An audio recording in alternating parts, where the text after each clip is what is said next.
28 books, 28 days. Welcome back, Goddess Garden Book Chat. We are at book 13, and I'm so glad that you're here. I hope along the way you've managed to find some books that you have in your repertoire, and I look forward to hearing how you've been impacted by some of these great reads. Please don't forget to like, share, and subscribe. I'd love to hear from you. I'd love to know that you're here, and I always appreciate when you stop by for a visit. Today we're going to look at Tempted by Trouble, and trouble comes in many forms. As a resident who grew up in Los Angeles, California, listening to this book hit different on so many levels because the places where this book is taking place are basically in my backyard. This was my community. I knew exactly the picture that is being painted.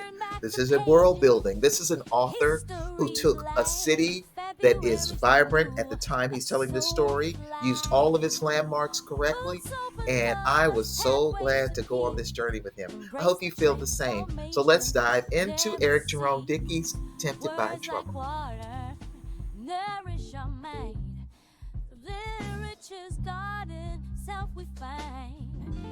GGBC, reading challenge, transforming February's dreams. Live as the Sankofa for birth, where past and future gleam. Welcome back, everyone, for another deep dive. Today, we're going to get into something a little bit different. Oh, yeah. We're going to be looking at Eric Jerome Dickey's Tempted by Trouble. Okay. And it's a story of love betrayal and some really tough choices, but it's set in Los Angeles. Oh, right. But get this. Okay. Los Angeles isn't just the setting in this book. Yeah. Dickey uses it almost like it's another character. Interesting. It adds this whole other layer of tension and grittiness to the story. Mm-hmm. And let me tell you something. Dion Graham's narration, Mm-hmm. chef's kiss. Yeah. Absolutely incredible. I love Dion Graham. He brings this whole other level of intensity to the story, and it really captures the mood perfectly. I am so excited to have you here with us today. I think you're going to be able to really help us unpack this whole thing about how Dickey uses Los Angeles to really emphasize those themes of love and betrayal and just tough choices people have to make. Well, I think what's really fascinating about this book is that Dickey doesn't give us that stereotypical Hollywood glitz and glam. Yeah. Instead, he paints this picture of Los Angeles. It's almost unsettling. Yeah. It's almost like the city itself is mirroring the desperation of some of the characters in the story. Okay, so we're not talking palm trees and sunshine here when we talk about Los Angeles. No. What is the Los Angeles that Dickey creates in Tempted by Trouble? Yeah.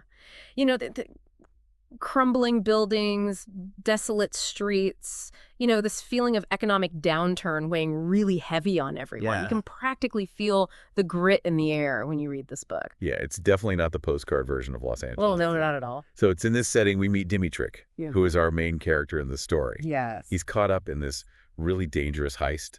Yeah. His life is basically falling apart. His career's tanked. His marriage is over. Yeah. Things are not good. Not good. How does this backdrop of Los Angeles that we were just talking about, how does that impact his choices? It's almost as if the city itself is a pressure cooker, amplifying the consequences of everything that Dimitrik does. This Los Angeles is unforgiving. It makes his descent into crime feel almost inevitable, like the city itself is pushing him towards it. Yeah. Almost like he doesn't have another choice. And this is where it gets really interesting for me. Okay. Would Dimitrik have made these same choices if he weren't living in this version of L.A.? What does the city represent in this story? I mean, is it more than just a place? Absolutely. I think it is. I think if you think about the themes of this book, desperation, temptation, survival, Right. all of these are heightened because of the setting of Los Angeles. So, yes, Dimitrik makes his choices, but L.A. becomes this symbol of, the broken dreams, the constant struggle that he's facing, and it almost pushes him towards making those morally ambiguous decisions. And then you have Cora, Oh, Cora. Dimitrik's partner in crime. Yes. It's an alluring and dangerous femme fatale. Yes. There's a lot of mystery surrounding her. Right. How does her character, and especially that mysteriousness, play against the backdrop of L.A.? Cora is like the city itself. Okay. Seductive, exciting, but also with this element of danger, Yeah. And remember, this LA can promise you the world, but it can also lead you down a really dark path. Yeah. And Cora embodies that. I think Dickey keeps her motivations unclear for much of the novel, which makes her even more intriguing against this unpredictable and sometimes dangerous urban landscape. And you know what? The review that we included in our show notes, it captures that perfectly. Oh, really? It says, her motivations remain tantalizingly opaque for much of the novel, adding an element of suspense and unpredictability. Oh, that's good. It's like she is a walking embodiment of LA's hidden depths and the potential dangers. Exactly. And I think that's where this idea of LA as a character really comes into play, because it's not just a setting. Yeah. It's a force that interacts with the characters and kind of shapes their destinies. Absolutely. And that's what makes Dickey's writing so compelling. Yeah, I think so too. He weaves together this really intricate tapestry of character and setting where they constantly influence each other. Right. You can't separate them. So we have this gritty, almost oppressive LA as a backdrop. Yeah. Then we have Dimitrik battling his own internal struggles. Right. There's a lot going on beneath the surface here. A lot of layers. Do you think the city, in a way, betrays him too? Just like some of the people in his life? That's a really great question. Yeah. And I think it gets to the heart of what Dickey's trying to explore. Okay. Los Angeles in this story represents broken promises, failed aspirations. Yeah. It shows how external forces, even something as vast as a city, Right. can impact our lives, sometimes for the worse. It's almost like the city itself is a character with its own agenda. Yes. And that agenda is working against Dimitrik. Exactly. And you see this, I think, in how Dickey uses really vivid descriptions to set the mood. There's this one passage where Dimitrik is driving through LA at night, and Dickey writes, "The city was a maze of shadows and flickering lights swallowing him whole." Wow. And it creates this feeling of entrapment, like Dimitrik is being consumed by the very place he's trying to survive in. It's powerful. Yeah. And it really reinforces this idea that LA isn't just a passive setting. It's an active force shaping this story. Absolutely. So we were talking about how LA isn't just like a passive setting. Right. Yeah, it's got this active force in shaping the story. And you see this with Cora, too. Yeah. We were talking about her before the break. Yes. This enigmatic figure. How does her mysteriousness tie into this city? Think about it for a second. Yeah. LA can be so alluring, Yeah. but also deceptive, right? It offers you this promise of success, Right. but it's also hiding a lot of darkness. Yeah. And Cora embodies that duality perfectly. Her motivations are never fully clear.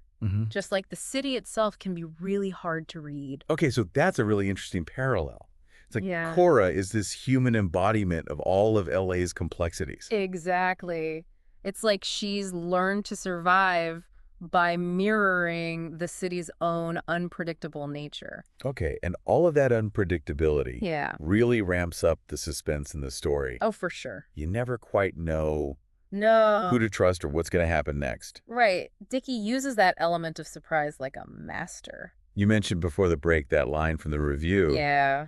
I said, her motivations remain tantalizingly opaque for much of the novel, adding an element of suspense and unpredictability. Yeah, that's a good one. It's true. You never know what Cora's going to do next. No. Which makes her such a captivating character. Really does. It's almost like she's playing her own game. Yeah. And Dimitrik might just be a pawn in it. That's a really good observation. I think that ambiguity is part of what makes their relationship so interesting. There's a real connection between them. Right. But there's also this underlying tension, this feeling that either one of them could betray the other at any moment. It's like they're both caught in this web of deception. Uh-huh. And the city itself is the spider. Wow, that's a great analogy. I love that. And it really highlights how Dickey uses LA to create this atmosphere of unease and suspicion. Right. No one feels safe. Yeah. And trust becomes a luxury that few can afford.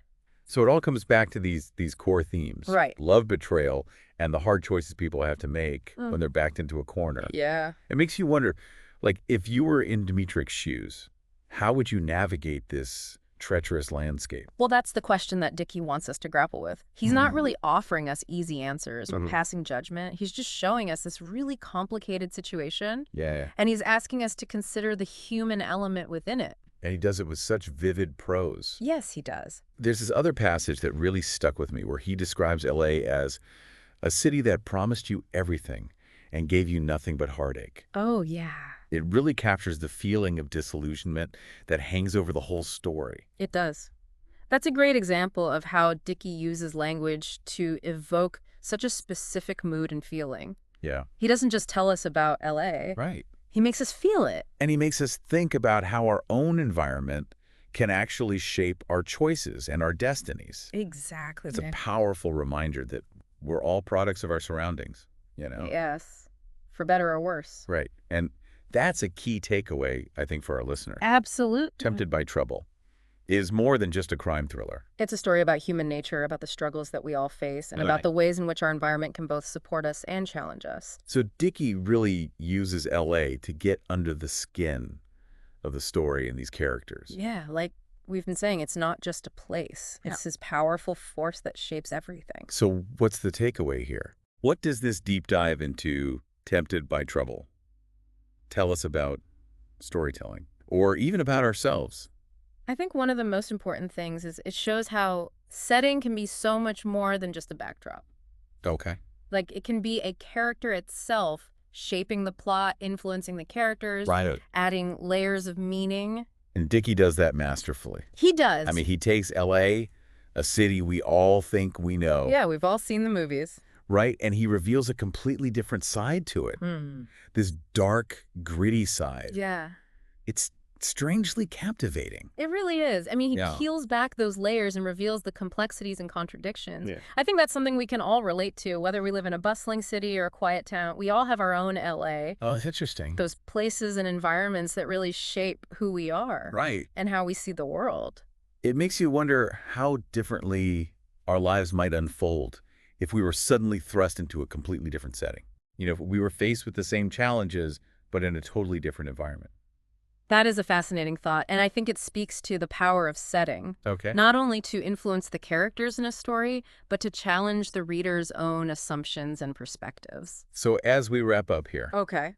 what's one thing you want listeners to take away from this deep dive into Tempted by Trouble? You know, pay attention to the settings in the stories you encounter. Right. Whether it's a book, a movie, or even your own life. Okay. They're more than just backgrounds. They're active forces that can shape characters, influence choices, and ultimately reveal something really profound about the human condition. That's a great point. It's like that saying, you are a product of your environment. Exactly. And Dickey really brings that to life in this novel, He does. showing us how L.A. becomes this crucible for Dimitrik, Yes. where he's tested and forced to confront his own vulnerabilities. I think that's something we can all learn from. You know, we may not be caught up in dangerous heists like Dimitrik is. Right. We all face our own challenges and temptations. Yeah. And the environments we navigate, I think they play a much bigger role than we realize. It's a great reminder to be mindful of the forces at play in our lives, both internal and external, and to remember that even in the grittiest of settings, there's always room for hope, redemption, maybe even a little bit of trouble. That's a good one. Thanks for joining us for this deep dive into Tempted by Trouble. February's breeze echoes the past. Sing hope for birds flown, learning to last. Through pages that whisper lessons untold. God is God in room, stories unfold. Reflection with strength, like rivers flow. In books we rise, that our spirits glow. GGBC reading challenge transforming. February's dreams live as a Sankofa bird, where past and future gleam.